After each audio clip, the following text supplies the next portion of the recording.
Hey everyone, it's Jalian. And Lauren. So we are in the studio together for the first time in a very long time. Yeah. It's been a year. We're both vaccinated and we can see each other's faces, which is really strange. And we just wanted to talk to you because when we put out episodes, it's usually scripted. We have topics that we want to cover. We're really focusing on the stories that we are sharing with you. But, something that people really love about We Live Here, or at least have in the past, is just the talk between the two hosts. Lauren, we do talk to each other, yes, right? We're going to be a little bit off the cuff today. Yeah, so that's unusual for us, like in front of the mic, but really, Lauren and I probably talk to each other like every day, would you say? Like, yes, all the time, every day. Like, I think throughout the pandemic and throughout this time, we became like the best of friends. I feel like we were already close, but I feel like we're a little bit closer just because of, how close we had to work with each other and just talking more than being in the office. We talked about a lot of personal things. So I think we got a little closer. Yeah, that's true. And I think it's like we had to in a way because I don't know about the rest of you all, but it seems to be that work became such a big part of our lives during this time because, I literally, at least for me, had my desk in my bedroom. And Lauren, you still have not gotten a desk. I will give you. And I don't have a desk, you all. Like, I've been sitting up in my bed trying to be professional because I have like a bar thing where I have stools, but it doesn't have a back. So I'm like, I'd rather just sit in my bed. And I would complain like, oh, my neck hurts, my back hurts. And then, so I don't have a desk. And so. Yeah, I give her a really hard time because I'm just a little bit older than her. And I'm like, you cannot do this. Your back will tell you something's wrong. And then we've also been voicing in the studio. So I feel like our daily chats about like what we're doing every day also turn into like, how are you doing? Which I think is a really loaded question during the pandemic. But to have someone check in on you and be like, okay, how's it really going? Are you sick of your family members? Or in Lauren's case, your roommate and friend? We love you. And, how are you keeping touch with your family? So anyway, we're sitting down for two reasons. One is just to have a chat about how this last year went, just so you all can feel a little bit more connected to us, and also to tell you about something where you will get a chance to talk to us.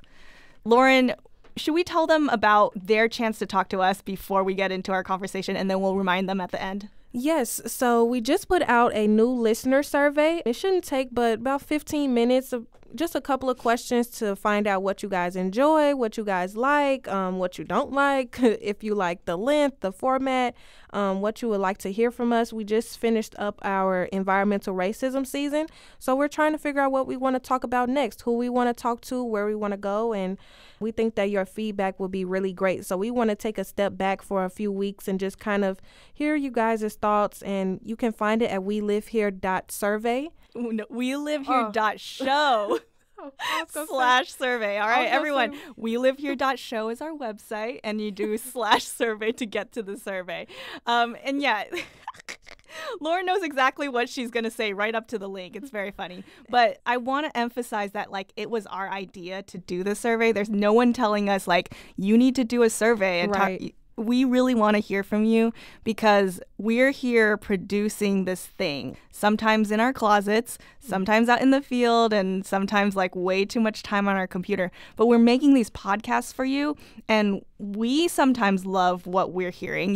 There's some certain times where I'll be like, oh my God, Lauren, you did that interview so well, and you got this person to say this really deep stuff, these good stories, like Dr. Dorcetta Taylor's life story, for example, or when Lauren shared some, personal experiences with asthma and how, her mom shared about her experiences raising Lauren.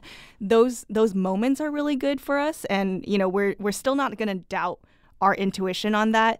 And Lauren has a really good ear for sound too. But we know there's things that we could improve. We want to know things about, do you like how we voice stuff? How we explain things to you? Do you wish we covered different topics?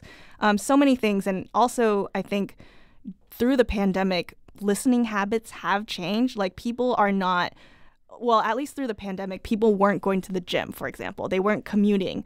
And right now with vaccinations, things are shifting. And this is something we've covered so many times.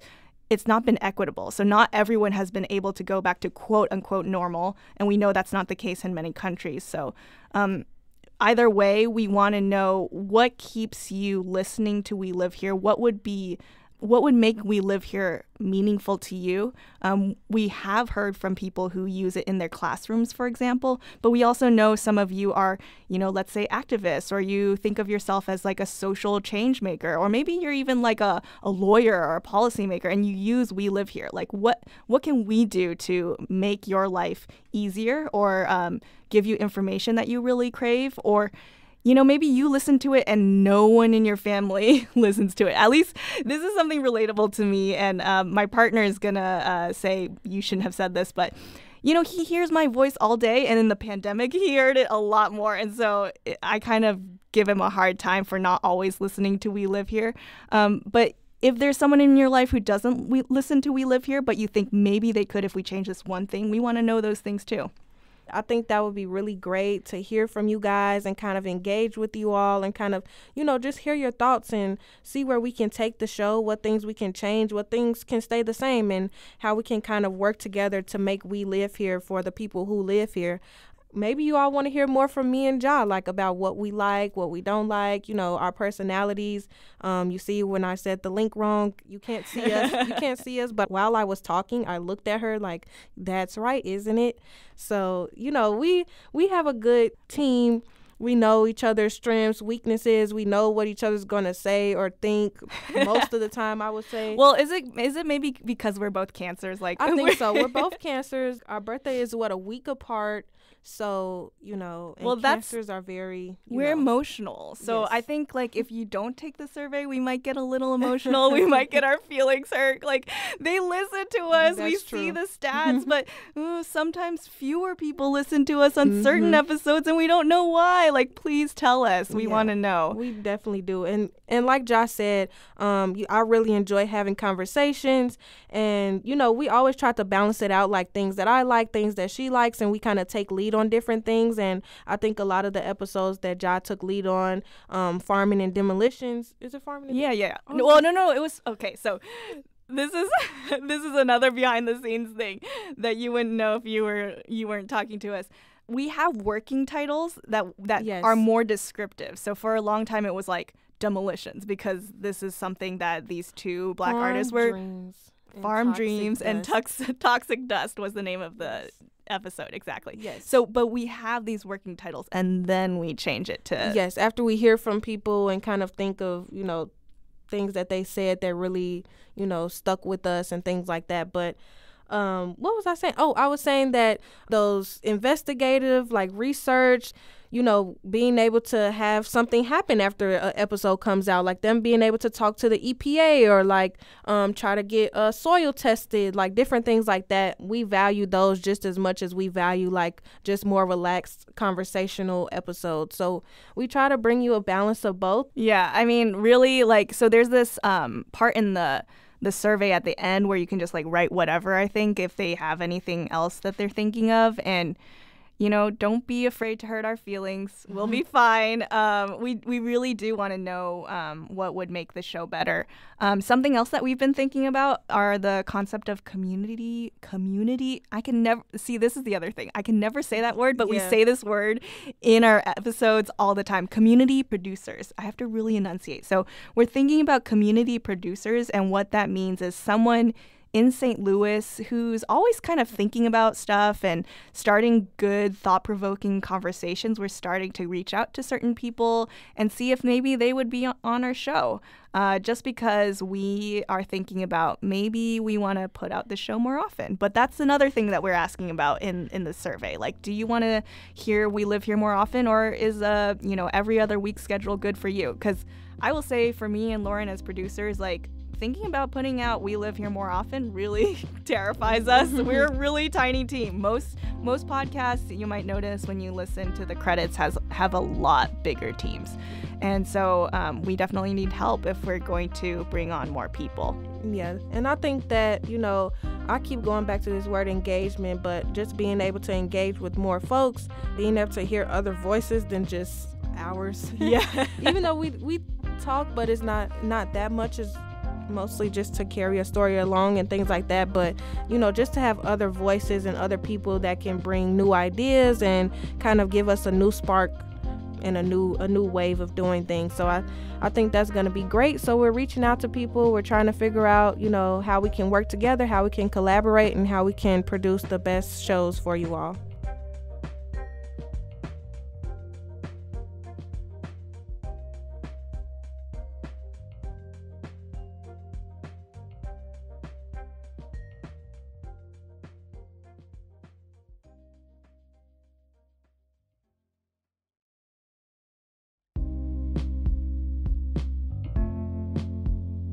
We ask everyone this: what is carrying you through? Like for some of our last episodes, not for the environmental racism season, which we asked, what do you hope for the next generation? But what has been carrying you through lately? Yeah, I think that the pandemic and this past year and all the things that have been going on, I think it taught me a lot. You know, I was already the type of person that would like call and talk to like family members all the time, like whether it was like weekly or, you know, almost daily, 3 times a week. So I think that I just learned to engage with my family more and engage with people that I'm around more, and not just think that, you know, I have more time to talk to them. Like I think I actually sat and was like, oh, I need to really like reach out to people and like talk more. And you know, I experienced some loss, I experienced some changes, I experienced some hardships. And so I just really sat back and thought like, you know, I want to make sure that every day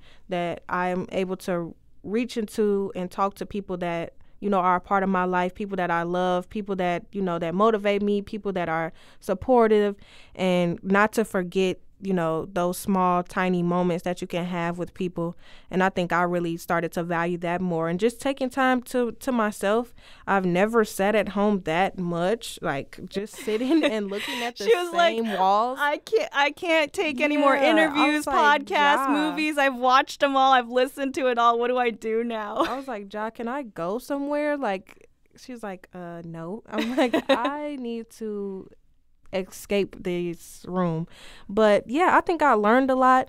So I think what's carrying me through is just being like hopeful for the future, and just, you know, valuing family more and valuing friendships and relationships and, you know, just life more, because as we saw, people experienced a lot of loss and things can happen at any moment. So not to take anything for granted, to be grateful for the things that I do have, and just to, you know, what do they say? Seize the moment or whatever. And just like, you know, like take each day and like, whether it's do something new or just experience something new, or just try to, you know, experience life, even though it's a lot of things going on, you know, that can affect us and affect our mental health and things like that. But just taking time to yourself and, you know, enjoying life, even in the midst of like all this turmoil. You can find time to sit with family and talk. Even though I don't live with family, like Josh said earlier, I have my friend as my roommate, so I didn't go home as much last year, but I've been trying to take time to go home for, you know, longer periods of time now since we have the vaccine and things like that. So yeah, I think I've learned, and what's carrying me through is just family and friendships and relationships, and being excited about what can be next, like what's next for me, what's next for my life, what's next for the future, and just hoping that it's fun and like hoping that it's fun and just enjoyable, and that, you know, I'm like living life to the fullest. Because I was saying this to Ja earlier, that like time waits for no one. And so like I want to make sure that like I'm valuing time more, that like I only have this one life to live, so I need to live it to the fullest extent. I mean, yeah, it's a good thing to think about, especially after a year where you really felt like you couldn't live it to the fullest extent. I'm someone who really likes to like go out, and like I'm an extrovert, you know, I like going to museums, I like going to libraries, I like going to community events. And I think this last year was really hard for people who crave that connection with people. I think what Lauren was saying was about not taking that type of connection for granted, but trying to connect with people how you can.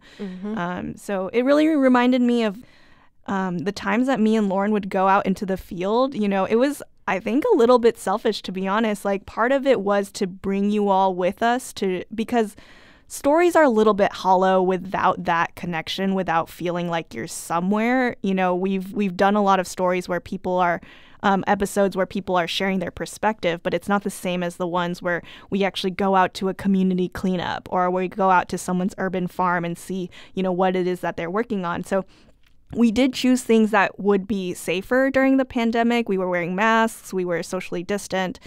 Even during the uprising, for example, like I would go out sometimes to protests and be capturing protest tape from afar, but still there. And I think those moments, and I think what we tried to capture in both the COVID-19 and Uprising for Black Lives season was that people are still working to change things for each other in their communities. They're still fighting for things, the things that people are struggling with in their lives. They're still fighting to thrive. They're still fighting for things to be better. And it's a hopeful thing, even though it really felt like sometimes over the last year that everything was awful. Oh, like, yeah. You know, things were even hard for, you know, in newsrooms. If you know, look up any article or talk to any journalist, they will say a lot of us are burnt out. A lot of us experience mental health issues. That's something that Lauren brought up. And for me, you know, in the last year, I really acknowledge that I have anxiety. That's something I've dealt with my whole life. And I don't think it really hit me until recently, just how that plays out. So when Lauren talks about like trying to find little moments of joy, like that's something that I've been working on. And there's some things that are manageable for people who want things to be different. You know, I think a lot of you in our audience are this way. You know, you're trying to educate for a better world, or you're trying to advocate for a better world, or you're trying to learn something so that you understand your neighbors better. It can feel like what you need to do are these big changes to systems and structures, and those systems and structures need to change. But for me, it was like, to get to the next day, you need to do little things. For me, I've been growing things and seeing something grow and like watering something every day and seeing that progress. Or, you know, I had family with me through the pandemic and taking care of each other. And we actually did a meal rotation. And so we were fortunate enough to take turns cooking meals and enjoying like what each other ate, or suffering through whatever each other cooked, or experimented with cooking. And yeah, again, not taking for granted people near you. We did have conversations about mental health through the pandemic. One of those keys was to be creative about how you connect with people. So all this is to say, like, podcasts are weird, you know, you listen to them. I once heard someone say that they're like having friends in your ears. And sometimes, you know, I've had one time someone approached me and was like, hey, I know you. And I was like, yeah, I know you too. And they're like, wait, maybe. Do you really? Because they found it surprising that I knew who they were, because they would listen to me on a podcast and they felt like they knew me better than I knew them. And in some ways that was true. In other ways, you know, I knew who they were. But all that is to say, like, you know, we do want to connect with you. We do want to know, you know, who you are, what you're passionate about, and how we can make this show better for you. Yeah. So we just want to make sure that we're telling the stories of the people that live here, and that you all value it just as much as we do.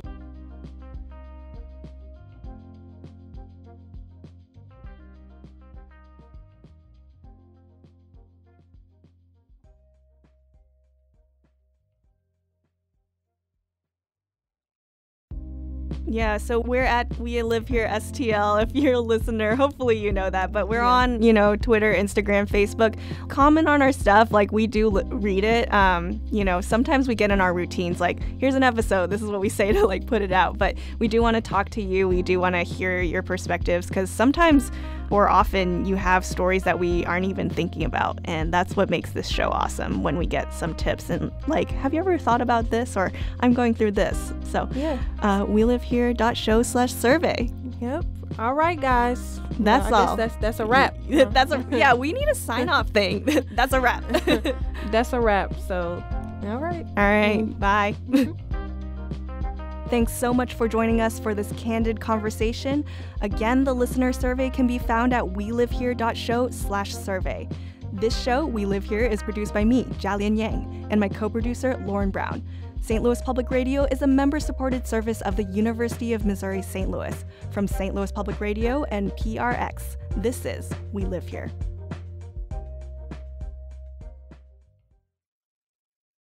Support for this podcast comes from the Corporation for Public Broadcasting.